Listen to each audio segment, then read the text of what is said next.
إله إلا الله وحده لا شريك له وأشهد أن محمدا عبده ورسوله أما بعد فإن خير الحديث كتاب الله وخير الهدي هدي محمد صلى الله عليه وسلم وشر الأمور محدثاتها وكل محدثات بدعة وكل بدعة ضلالة وكل ضلالة في النار. أما بعد فأعوذ بالله من الشيطان الرجيم. بسم الله الرحمن الرحيم. يا أيها الناس اتقوا ربكم الذي خلقكم من نفس واحدة وخلق منها زوجها وبث منهما رجالا كثيرا ونساء واتقوا الله الذي تساءلون به والأرحام إن الله كان عليكم رقيبا. يا أيها الذين آمنوا اتقوا الله حق تقاته ولا تموتن إلا وأنتم مسلمون.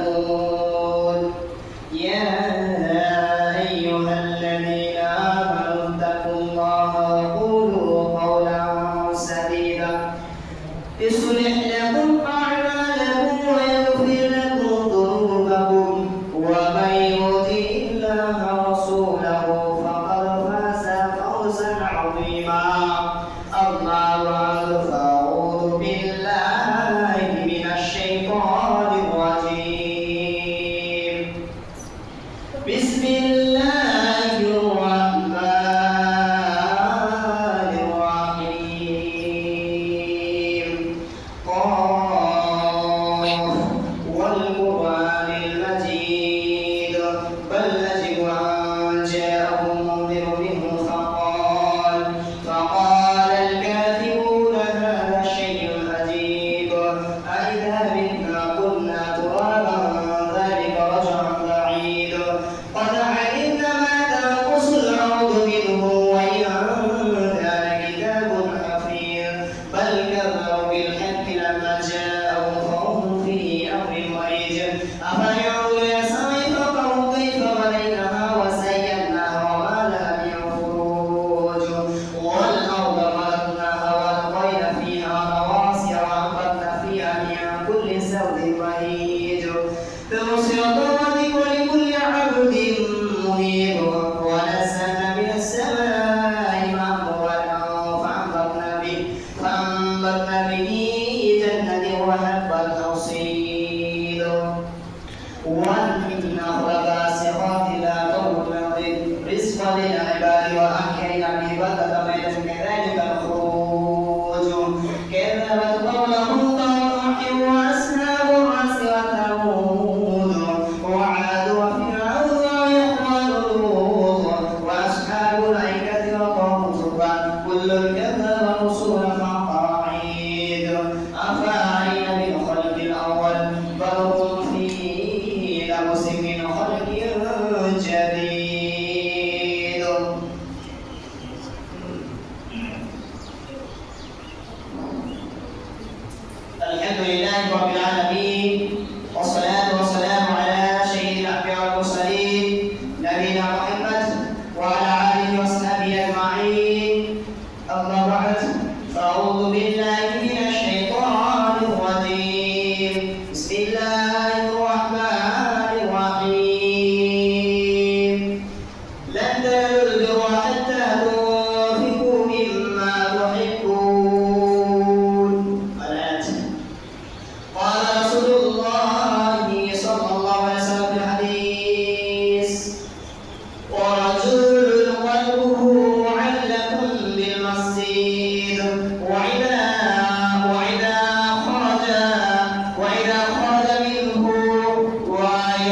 প্রশংসা, গুণগান, গুণকীর্তন, উপাসনা, আরাধনা সেই মহান মালিক, সেই মহান সকল আলিমের জন্যই, যিনি আজকে আমাদেরকে মসজিদে প্রবেশ করে সুস্থভাবে বসার তৌফিক ইনায়াত করেছেন। তাই আমরা সকলেই বলি আলহামদুলিল্লাহ।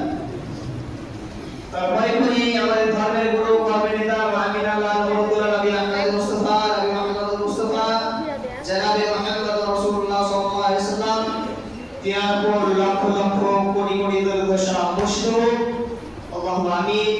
আল্লাহুম্মা সাল্লি আলাইহি, আল্লাহুম্মা বারিক আলাইহি।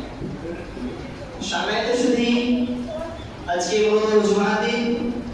তো আজকে আপনাদের সম্মুখে যে বিষয় নিয়ে আলোচনা করতে চলেছি সেটি হচ্ছে অত্যন্ত গুরুত্বপূর্ণ বিষয়।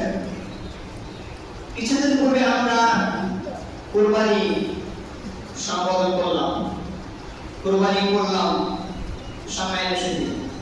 তো এই কুরবানির প্রথম থেকে নিয়ে শেষ পর্যন্ত, অর্থাৎ কুরবানির প্রথম থেকে নিয়ে শেষ হওয়া পর্যন্ত এই কুরবানির মধ্যে কি শিক্ষা রয়েছে, এই কুরবানির মধ্যে আমাদের কি শিক্ষা রয়েছে, কুরবানি থেকে আমরা কি কি শিক্ষা পেলাম, তা সম্পর্কে আজকে আপনাদের সম্মুখে আলোচনা করব ইনশাআল্লাহ। আপনারা মনোযোগ সহকারে শ্রবণ করবেন এবং শ্রবণ করার পরে নিজেদের জীবনে বাস্তবায়ন করার চেষ্টা করবেন ইনশাআল্লাহ। তো সম্মানিত সুধী, আলহামদুলিল্লাহ আমরা কিছুদিন কয়েকদিন ধরে আমরা কুরবানি সম্পাদন করলাম। তো এই যে কুরবানি, এই কুরবানি হচ্ছে ইসলামের একটি গুরুত্বপূর্ণ ইবাদত। এবং এই কুরবানি শুধু এই কুরবানি নয়, এটি হচ্ছে পৃথিবীতে যতগুলো আল্লাহ তাআলা যতগুলো বিধান রয়েছে, প্রত্যেকটি বিধানের মধ্যে, প্রত্যেকটি ইবাদতের মধ্যে মহৎ শিক্ষা রয়েছে। ঠিক হলো এই যে আমরা কুরবানি করলাম, এই কুরবানির মধ্যে কতগুলো শিক্ষা রয়েছে তা আপনাদের সম্মুখে পেশ করব ইনশাআল্লাহ। সম্মানিত সুধী, এই কুরবানি শুধু একটি ইবাদত নয়, এর মধ্যে অনেকগুলো উপদেশ শিক্ষা রয়েছে।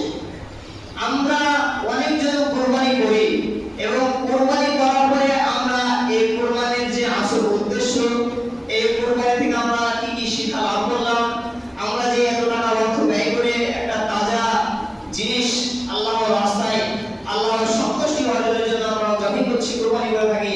তো এই যে কুরবানি, এই কুরবানির মধ্যে কি শিক্ষা রয়েছে তা সম্পর্কে আমরা জেনেও আমরা বুঝি না সম্মানিত সুধী। তাই এই যে কুরবানি, এই কুরবানি আমাদেরকে কি শিক্ষা দিতে চায়, এই কুরবানি আমাদের এই মুসলিম সমাজকে কি বার্তা দিতে চায় তা আমরা জানব সম্মানিত সুধী। এই যে কুরবানির মাধ্যমে এক নম্বর পয়েন্ট, যে কুরবানির পূর্বে কিছু কার্যকলাপ ও তা থেকে শিক্ষা। কুরবানির পূর্বে কিছু কার্যকলাপ, অর্থাৎ কুরবানির আগে যতগুলো কাজকর্ম হয়েছে কুরবানির পূর্বে সে সম্পর্কে। তো সেই পয়েন্টে এক নম্বর পয়েন্ট হচ্ছে যে ইবাদতের জন্য ব্যাকুল হওয়া, ইবাদতের জন্য ব্যাকুল হওয়া। আমরা যখন পবিত্র রমজানের এক মাস সিয়াম পালন করি, এক মাস সিয়াম পালন করার পরে ঈদুল ফিতর অর্থাৎ ঈদুল ফিতর নামাজ পড়ার পর কিছুদিন যাওয়ার পর থেকে আমাদের মনে, অর্থাৎ মুসলিম সমাজের মনে ব্যাকুল একটা আনন্দ উৎফুল্ল, আনন্দ একটা খুশি অনুভব হয়, আনন্দে আমরা আনন্দিত হই, মুসলিম ভাইরা আনন্দে আনন্দিত হয় এবং আনন্দ উপভোগ করে। কিসের জন্য? এবং তারা প্রহর বলতে থাকে, কিসের অপেক্ষায়?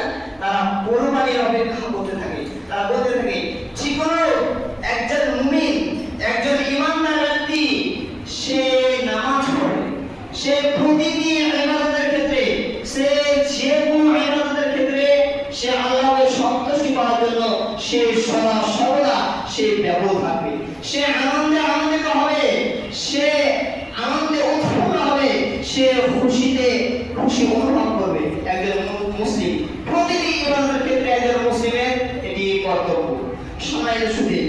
এবং সে একজন মুসলিম, সে যে নামাজ পড়বে, নামাজ পড়ে চলে যাওয়ার সময় সে আবার দ্বিতীয় অর্থাৎ পরবর্তী যে ওয়াক্তে নামাজ পড়বে তখন তার মসজিদে, তখন তার অন্তরটা বাঁধা থাকবে, লটকানো থাকবে, তার অন্তরটা ঝোলাতে থাকবে সম্মানিত সুধী।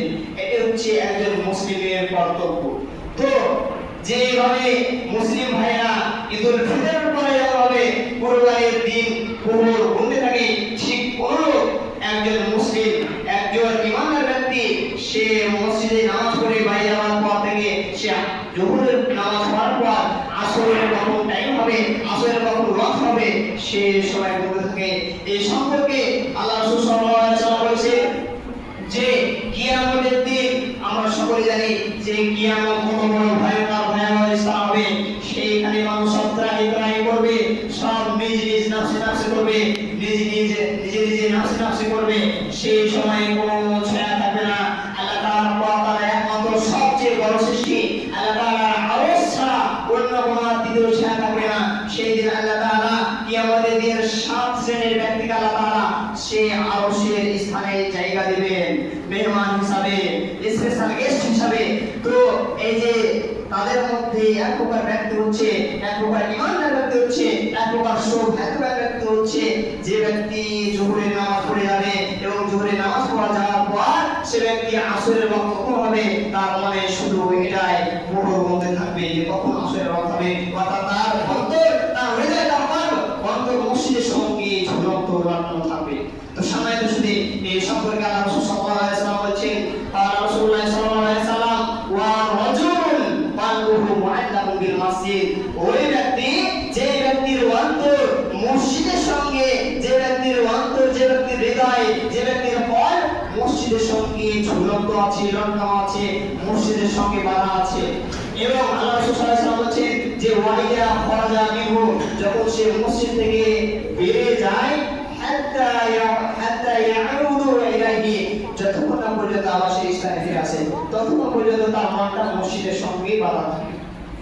সম্মানিত শুধু তাই নয়, তাহলে এখান থেকে বুঝতে পারলাম যে শুধু আমাদেরকে কুরবানির ক্ষেত্রে শুধু হলে চলবে না, আমাদেরকে প্রত্যেকটি সময়ে আমাদেরকে ব্যাপক মুসলিমদের কাজ হবে যে আনন্দিত হওয়া।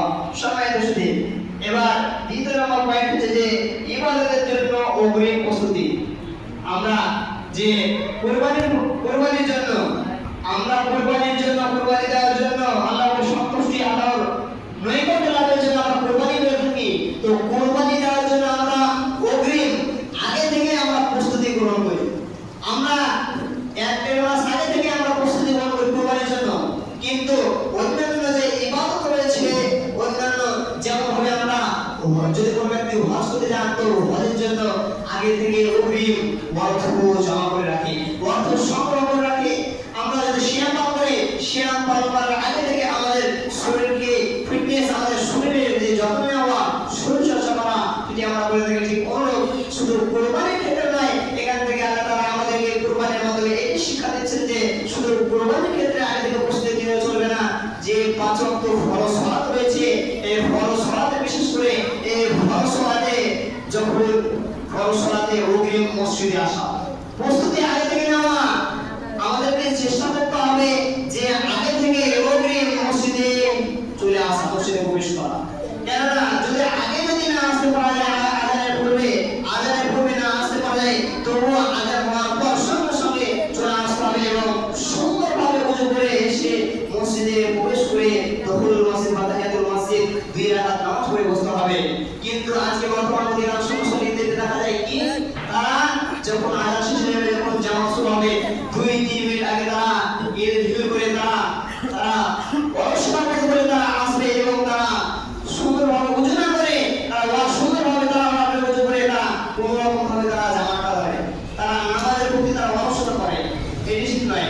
এই যে আমরা যখন কুরবানির ক্ষেত্রে যখন আমরা আগে থেকে প্রস্তুতি নিয়ে থাকি, প্রস্তুতি আমরা আগে থেকে নিই, ঠিক অনুরূপ 5 ওয়াক্ত সালাতের ক্ষেত্রে আমাদেরকে আজান হওয়ার সঙ্গে সঙ্গে আমাদেরকে মসজিদে চলে আসতে হবে। এটাই হচ্ছে এখান থেকে শিক্ষা। সম্মানিত শুধু তাই নয়, তাই আমাদেরকে দরকার, তাই আমাদের উচিত ইবাদতের ক্ষেত্রে আমাদেরকে আগে থেকে অর্থাৎ অগ্রিম প্রস্তুতি গ্রহণ করা। 2 নম্বর পয়েন্ট হচ্ছে যে কুরবানির পশু ক্রয় করতে শিক্ষা। আমরা যে কুরবানির পশু ক্রয় করি, আমরা কুরবানির পশু ক্রয় করি কি না, যেটি আমাদের হালাল উপার্জন, যেটি আমাদের হালাল উপার্জন, সেই উপার্জন দ্বারা আমরা কুরবানির পশু ক্রয় করি। কিসের জন্য? যাতে করে সেই কুরবানির পশুটি যাতে করে আল্লাহ তাআলাকে খুশি করতে পারে,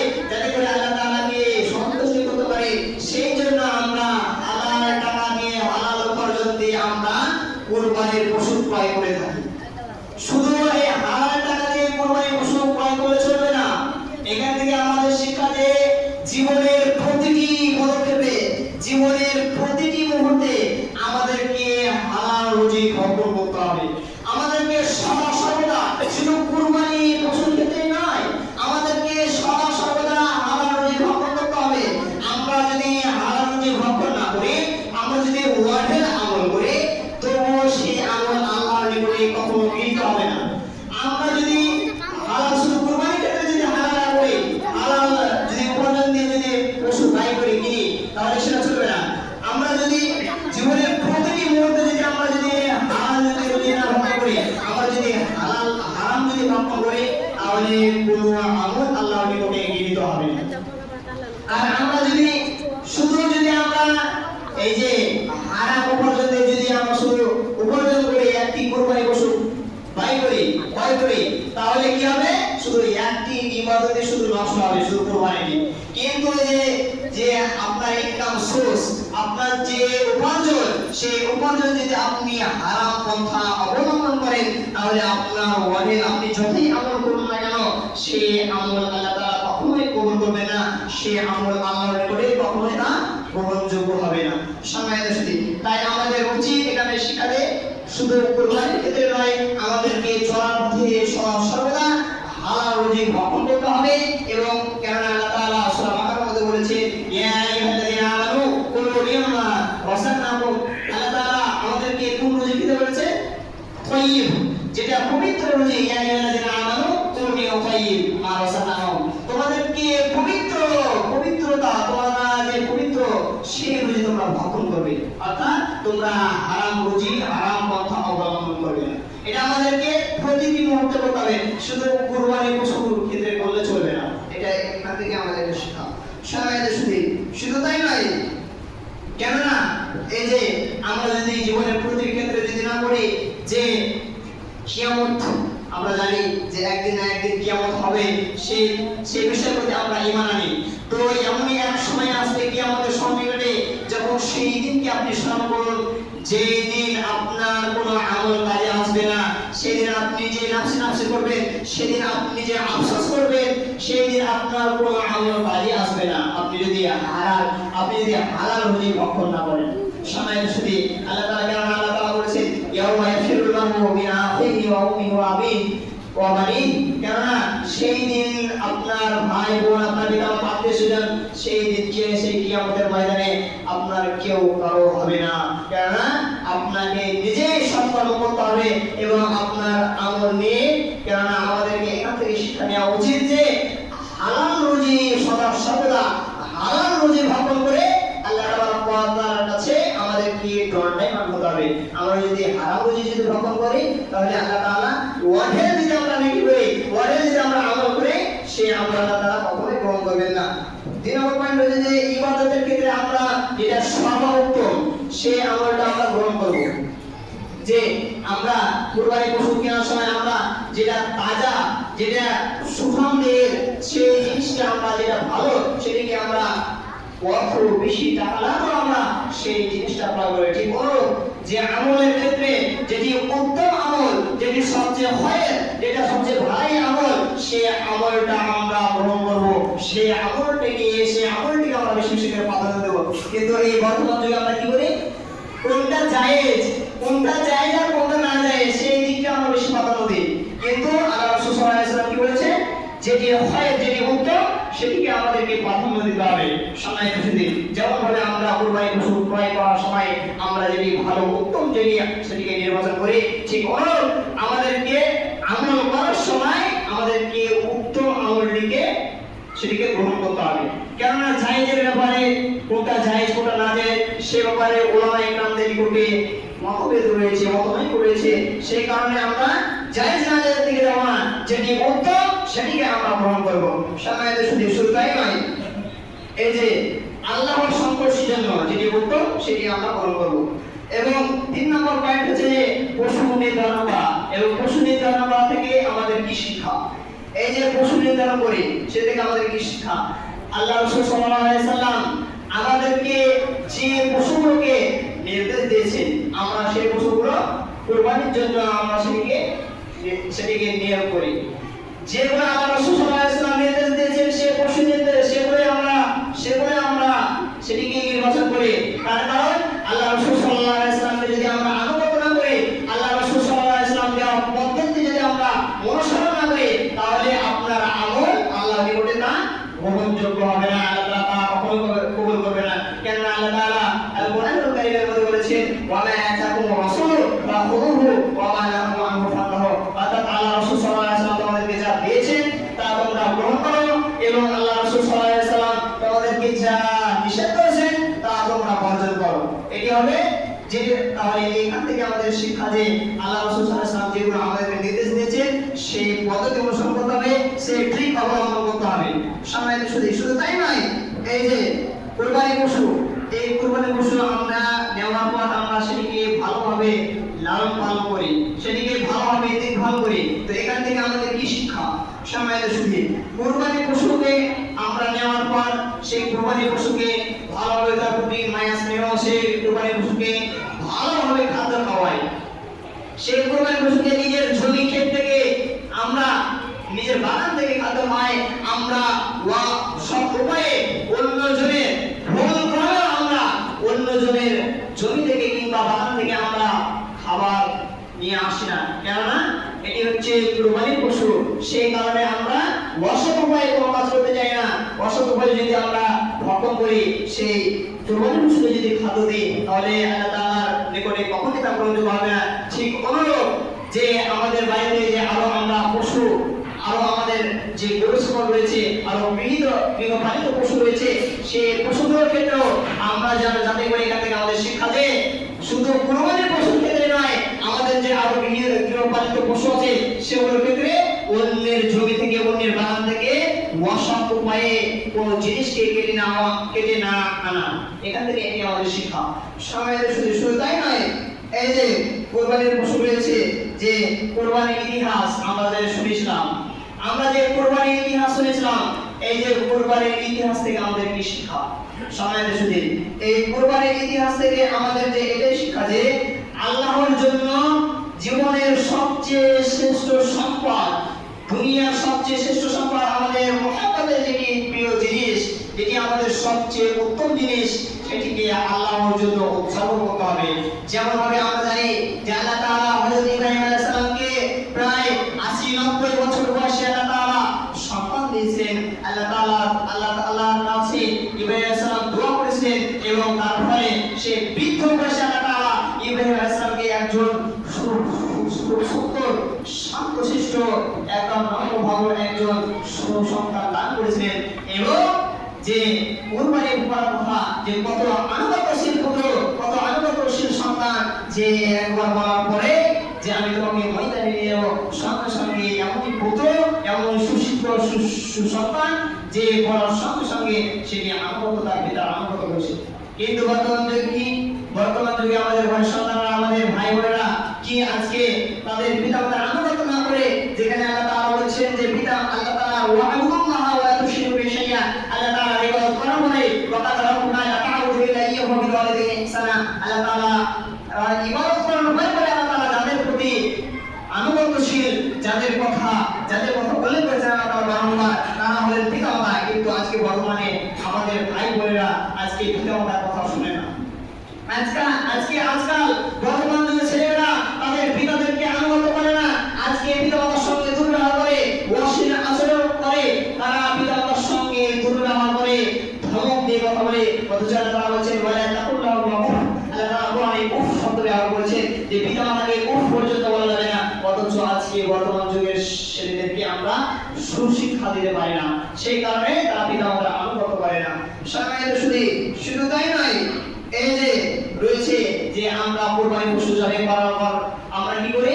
পশু জবাই করার পর কেউ চামড়া লাগায়, কে চামড়া ছাড়ায়, কে গোশত কাটে, কে হাড় ছুলে, এই যে বিভিন্ন ভাবে নিঃস্বার্থভাবে কোনো স্বার্থ ছাড়াই নিজ দায়িত্ব পালন করে, একে অপরের প্রতি সহযোগিতা করে। এখান থেকে আমাদের শিক্ষা যে শুধু এই যে কুরবানি পশু ক্ষেত্রে নয়, আমাদেরকে সর্বক্ষেত্রে যে আমাদের যে ব্যক্তি বিপদে পড়বে, প্রতিযোগিতা না করে আমাদেরকে একে অপরের প্রতি আমাদের আমাদেরকে সহযোগিতা করতে হবে। আল্লাহ তাআলা কুরবানির পশুর মাধ্যমে আমাদেরকে এই শিক্ষা দিতে চাইছেন যে একে অপরের প্রতি আমাদেরকে সহযোগিতা করতে হবে, সহযোগিতা হাত বাড়িয়ে দিতে হবে। যদি কোনো ব্যক্তি বিপদে পড়ে, যদি কোনো ব্যক্তি কোনো সমস্যা পড়ে, তাহলে তাকে সহযোগিতার হাত বাড়িয়ে দিতে হবে। এটি হচ্ছে এই কুরবানির পশুর মাধ্যমে আমাদেরকে আল্লাহ তাআলা শিক্ষা দিতে চাইছেন। সম্মানিত শুধু তাই নয়, এই যে আমরা কুরবানির মাংস বন্টন করি, কুরবানির মাংস বন্টন করি যে গরিব দুস্থ অসহায় ব্যক্তিদের, এবং আমরা আমাদের নিজ আত্মীয়, আমাদের অর্থাৎ নিকট আত্মীয়দের নিকটে আমরা কুরবানির মাংস হারিয়ে দিই।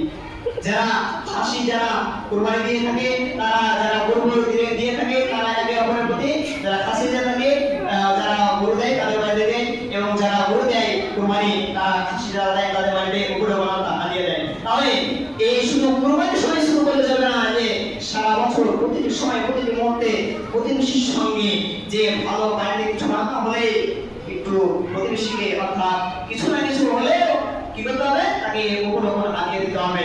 শুধু কুরবানির সময় শুধু উপলক্ষণ দিলে চলবে না। তাহলে সম্মানিত শুধু এই সমস্ত উপায় প্রথম থেকে নিয়ে যে আপনাদের সম্মুখে যে বললাম যে কুরবানির পশু যে প্রথম থেকে নিয়ে শেষ পর্যন্ত, অর্থাৎ কুরবানির উপলক্ষণ হাদিয়া দেওয়া, অংশ বন্টন করা, যে এই কুরবানির পশুর মধ্যে অনেকগুলো আল্লাহ তাআলা সুশিক্ষা দিয়েছেন।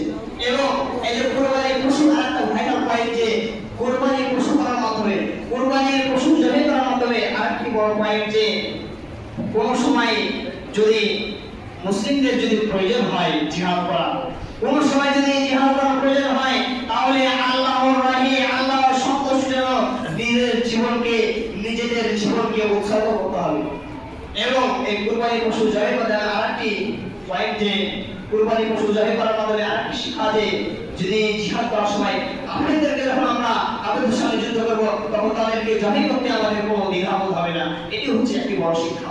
সম্মানিত শুধু সময় শেষ করে শেষে আল্লাহ রাস্তা করি, হে আল্লাহ, আমরা যেন এই সমস্ত যেগুলো আমল রয়েছে শুধু কুরবানির ক্ষেত্রে নয়, শুধু কুরবানির পশুর ক্ষেত্রে নয়, যে সমস্ত উপায়গুলো আলোচনা করলাম, যে শুধু কুরবানির ক্ষেত্রে নয়, প্রতিটি মুহূর্তে যে কোনো ইবাদতের ক্ষেত্রে সর্বসময় আমাদেরকে কি করতে হবে, সে সমস্ত জিনিসগুলোকে আমাদেরকে নিজেদের জীবনে বাস্তবায়ন করতে হবে। শুধু শুনলেই চলবে না, কেননা মুমিনদের সিফাত হচ্ছে ক্বালু সামি'না ওয়া আতা'না। সোনার মুমিন তো প্রকৃত মুমিন ইমানদার ব্যক্তি তাই যারা শ্রবণ করে, সামি'না আমরা শুনলাম, এবং ওয়া আতা'না আমরা আনুগত্য করলাম, আমরা মেনে নিলাম। এটি হচ্ছে ইমানদার ব্যক্তির কাজ। অতএব আপনাদের সকলের উচিত, আমাদের সকলের উচিত হবে যে খুতবা শ্রবণ করার পরে নিজের জীবনে সেটিকে বাস্তবায়ন করা, সেটিকে কাজে সম্প্রদায় করা। পরিশেষে আমরা সেটা বলি, হে আল্লাহ, আমরা যেন আমাদের নিজেদের জীবনকে আল্লাহ রাসূল সাল্লাল্লাহু আলাইহি ওয়াসাল্লামের দেখানো পথ অনুযায়ী, যেন আল্লাহ রাসূল সাল্লাল্লাহু আলাইহি ওয়াসাল্লাম যেভাবে আমাদেরকে বলেছেন সেভাবে যেন আমরা পথ চলতে পারি, এবং আমরা যেন প্রকৃত মুমিন ইমানদার হয়ে মৃত্যুবরণ করতে পারি। আল্লাহ তাআলা আমাদের সকলকে কোরআন এবং সহিহ সুন্নাহকে শক্তভাবে মজবুতভাবে আঁকড়ে ধরার তৌফিক দান করেন।